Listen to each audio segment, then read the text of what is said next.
Hi guys, welcome to Pickleball, the lucky 13 key fundamentals to improve your game. Now, the lucky bit is just to do with the number of 13. I went through and systematically worked through what makes a good fundamental basis to improve your game, and I came up with 13, so this happens to be the lucky 13 key fundamentals to improve your game. So Pickleball. Pickleball is predominantly about appropriate shot selection from 3 identified hitting zones, pressure and strategy. Now, positive contributory factors such as teamwork, communication and opposing team evaluation of skills, among others, is taken for granted in these fundamentals. That's so I can keep this narrow, short and brief and keep it down to 13 major points that I'd like to express in this video. So, the 3 hitting zones are red, yellow and green. Now typically a hitting zone is identified by its upper and lower level above the ground in relation to your body, and generally the closer the ball is to the green zone, the harder you are able to hit it effectively. Now effectively means that you're going to get it in the court. Well, first up you're going to clear the net and have it land in the court or at someone's feet preferably, but basically in a downwards trajectory. Yeah.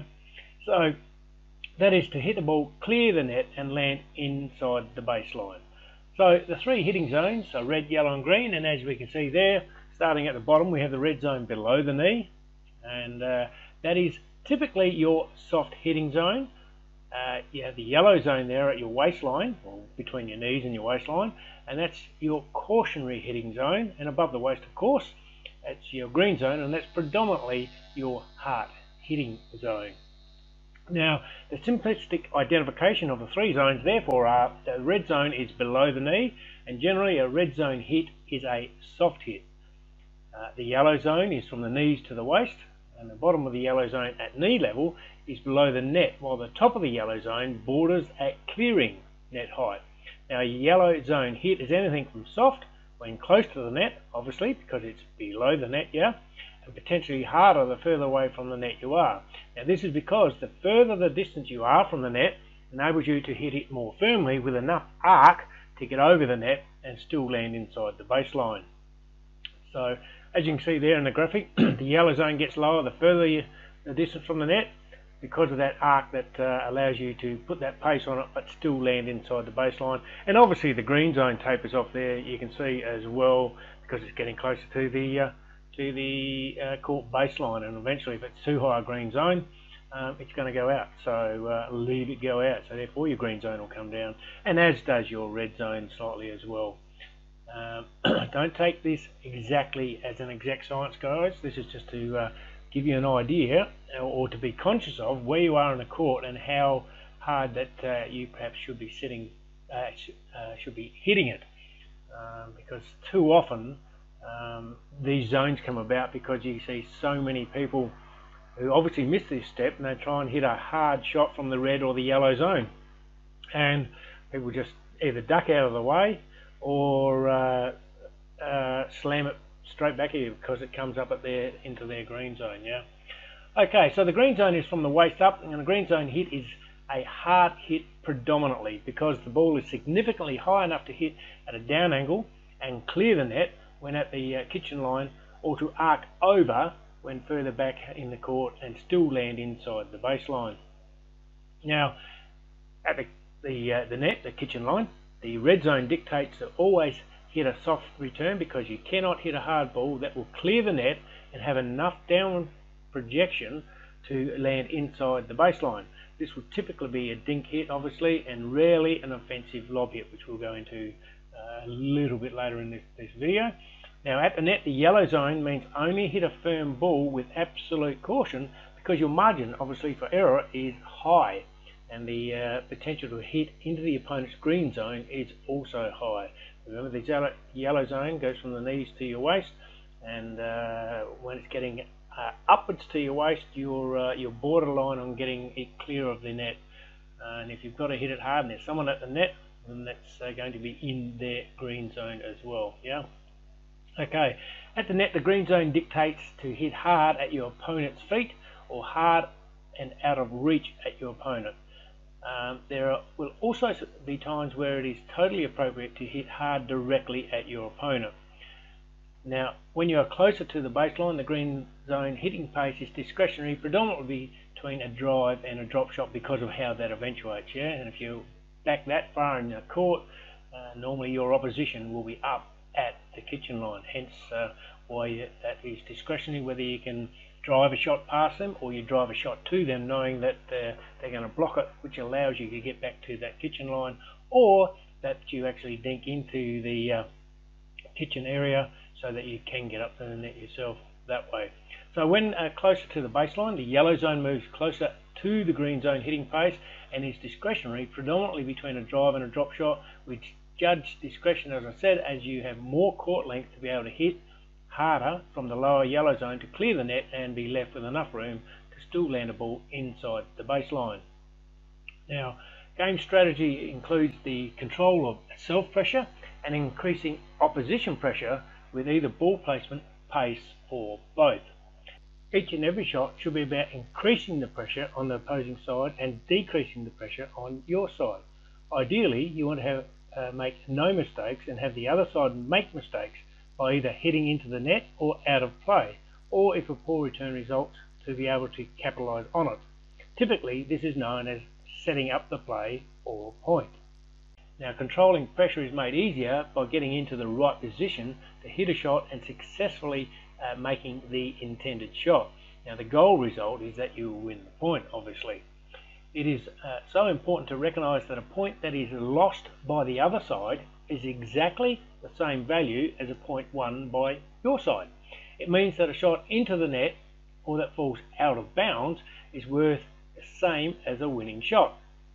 This by default means that you should endeavour to keep the ball in play at all costs to allow the other side the opportunity to make a mistake and only hit an intended winner when your percentage to win it is high. Patience and timing here is paramount. The extension of keeping the ball in play is to keep pressure on the other side, obviously, with ball placement or ball pace, which is speed, or both. Now, it's worthy to note that while hitting a ball hard, or hitting a hard ball, at the other side gives them the opportunity to return the ball, a ball that is placed out of reach, be that hit hard or soft, will never be returned. It's just another way of saying that you don't have to hit a ball hard to be able to win a point. So with above in mind, let's address the lucky 13 key fundamentals to improve your game. Number 1, serve deep and with various speed or spin. Why? Because it increases the pressure on the returning side through depth, spin, or both. It requires your opposition to at first judge any spin and to return from behind the baseline, increasing the difficulty to hit an effective return. It reduces the angle of return and it increases the time for you to see and respond to the return.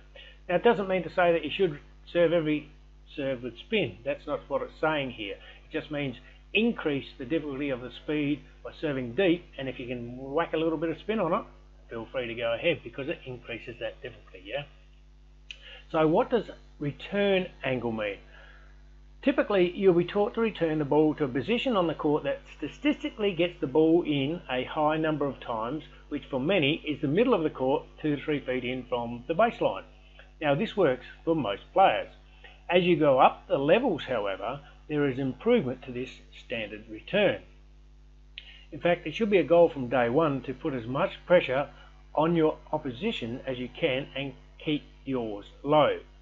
A short serve to a high-level player is being Santa Claus with a massive present because they'll take advantage of anything that you want to give them. The following diagrams highlight the risk differences with return angles between a long and short serve. Now, here we have a return angle of the long serve. So, as you can see, the black line, deep serve goes right to the baseline. Now, the red arrows indicate the return angle, which is minimized, yeah? And this will come into play when you see the next diagram. If you don't serve as deep, where you do a short serve, you can see the green lines there, that the return angle of a short serve is maximized, yeah? Which means that's a lot more pressure put back on you because you've done a short serve. and obviously puts you winning the point at risk. So moving on to point 2, remain behind the baseline after you serve. Why? Because of the 2 bounce rule. While your intention is to get to the net quickly, moving backwards to make a shot significantly increases the pressure on you to execute an ideal shot. Therefore, do not move until you can judge where the return of serve will land. If the ideal return lands long, you'll automatically be in the most correct position to move forward into your return shot. Guys, moving forward, keeping your weight over the ball is the more ideal way to execute a shot than it is having you run backwards to get to the pitch of the ball to then try and hit an ideal shot back. It's better off to wait behind the line and then see where that ball's the returner ball is coming to, so that you can then move forward a lot easier than moving backwards to make your shot. Yeah. Number 3, serve to the weaker side of your opponent, and typically this will be their backhand. If you're like me, I like my backhand and I don't mind a backhand shot. However, for most players, typically their backhand is the side to serve to. Why? As I said, it's self-explanatory, but it makes sense to serve to an opponent's weaker side, but it can also set an expectation in the receiver that presents an opportunity to you to vary your serve unexpectedly at an opportune moment. So if they're expecting a serve to come to their weaker side or their backhand side all the time, your next serve can be to their forehand or their non-weak side as a element of surprise. Number 4, return deep. Why? Because it increases the pressure on the returning side through depth. It requires your opposition, the serving side, to return from behind the baseline, increasing the difficulty to hit an effective return. Typically that's your third shot drop, and it reduces the angle of return as we've just discussed previously, and it increases the time for you to see and respond to the return and gives you more time to get to the kitchen line. So here's your deep return, and for the third shot drop, if you've got deep return at the baseline, they'll be returning from behind the baseline, and the third shot drop option difficulty is increased from, well, the further away that you get from the net, it's typically harder to execute that shot with proficiency. Yeah. So number 5, return deep to the middle weaker opponent, weak spot of an opponent, or backhand side of opponent. Why? Returning to the middle of your opponents can cause doubt or confusion in who should take the shot, and we've all seen that. We pop one down the middle, particularly if it's long. Quite often it's your shot, no, it's yours, no, oops, sorry, shot's already won. So returning deep to your weak opponent obviously presents the greatest potential for them to make an error, and returning to a weak spot of an opponent, or identified weak spot of an opponent, also presents the greatest potential for them to make an error.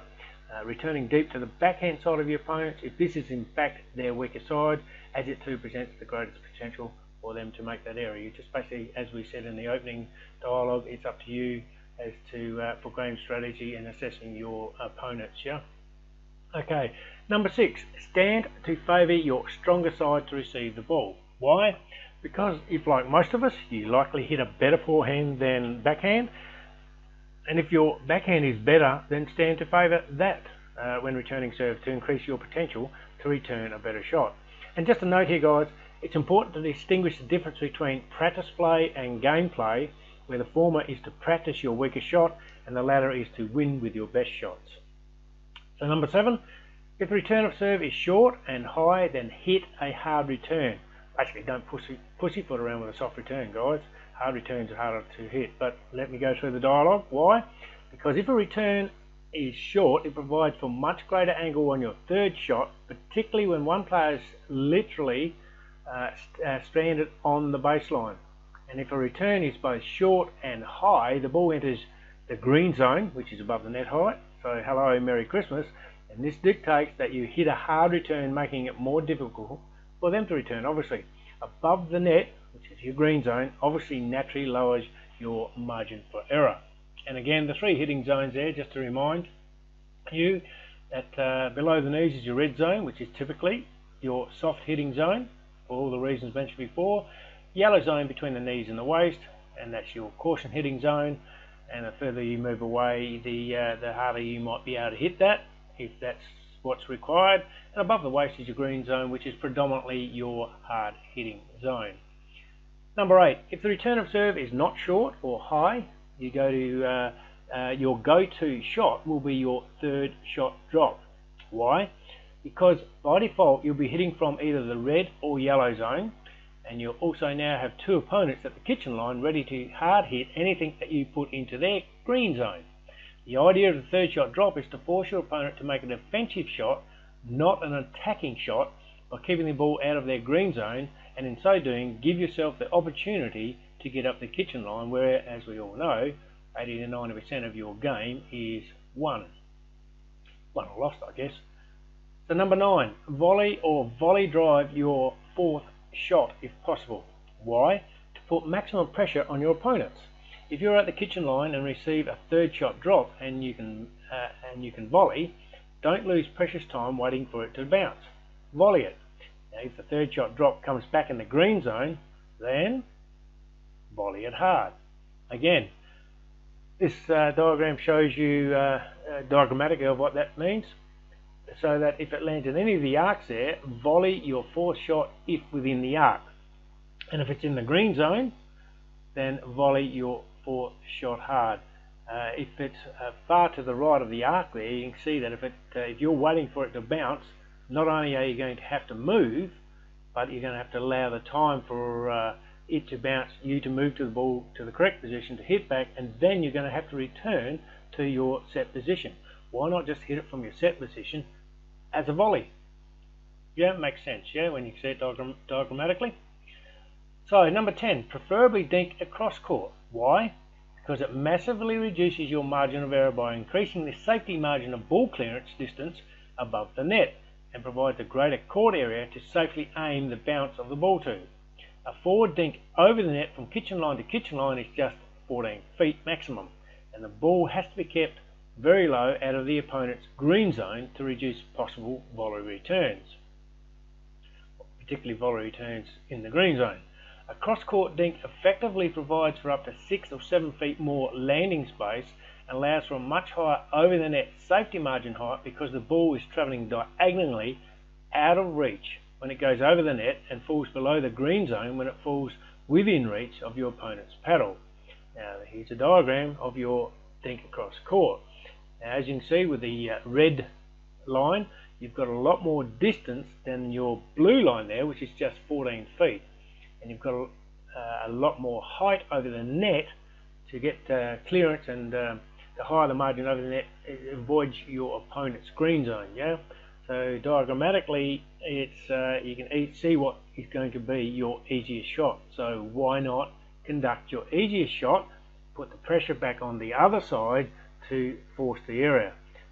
Most of us can dink across court once at semi-compass level. Dink across court much more effectively and longer, simply because we can hit higher over the net, and we can do it all day, as opposed to a forward dink where we've only got 14 feet to play with, 7 feet on your side and 7 feet on the opposition side maximum. So a cross court dink is much safer, and it gives you a higher level of margin over the net, that you can have the ball travel and still land at the opponent's feet but out of their green zone. Yeah. Okay, number 11, hit the ball in front of you, particularly dinks and volleys. Why? Because making a shot when moving backward is super difficult. Move back and then step into a court shot, not back in making the shot. Hitting a ball that has gone past you is extremely low percentage, and most often results in a point lost. Move back to a position yourself first, so as to keep the ball forward of you to hit, and then move forward, ultimately maximising ball control and court positioning. It's like what we just mentioned previously on your serve. Stay behind the line until you see that return of a serve. Because of that second bounce rule, exactly the same fundamentals in play. You can step into your shot, not away from your shot, keep your weight over the ball, and conduct the proper shot with the maximum potential of making the right shot as intended. Okay, when at the kitchen line, hit the ball in front of you, ideally within a 170 degree or less arc that is parallel to the net. The volleying is a great way to do this by hitting the ball before it goes past you, as we've just touched on previously. Keeping the ball in front of you keeps you at the net, provides greater control and gets the ball back quicker than waiting for a ball to bounce, adding to the pressure on the other side. Number 12, don't lob defensively from anywhere and only lob offensively when close to the net. Why? Again, there will be rare moments where you might need to lob from anywhere, but the idea or the general consensus is don't lob defensively from anywhere, because a defensive lob, particularly from the baseline end of the court, offers very low percentages to win because of the ball's required trajectory to clear your opponent's strike zone and still land within the baseline. An offensive near net lob offers a much easier winning trajectory and shot execution to clear your opponent's strike zone and still land within the baseline, and therefore has a higher winning percentage. It's much more of a surprise at the net as well. As you can see diagrammatically, lob offensively when close to the net, and forget lobbing from the baseline 99% of the time. The baseline shot is a harder shot execution and gives your more opposition response time to the shot that you're basically telegraphing. The easier shot execution is the lob at the net. It's just a little, and guys, diagrammatically I'm not an artist, but this gives you something to consider. It's a lot easier to hit a shot at the net up and over someone's head and still land in the court behind. Yeah. So number 13, target the feet to maximise your opponent's difficulty. Why? Another obvious statement to anyone who plays pickleball. Basically, it is very difficult to hit an effective shot from foot level no matter where you are on the court. Hit to your opponent's feet and win more points more often, period. Thought should be given to a stationary opponent's feet placement, or where their feet might be when running up to the kitchen line. And there you have it, guys. Courtesy of Yes Pickleball, the lucky 13 key fundamentals to improve your game. Hope you enjoyed.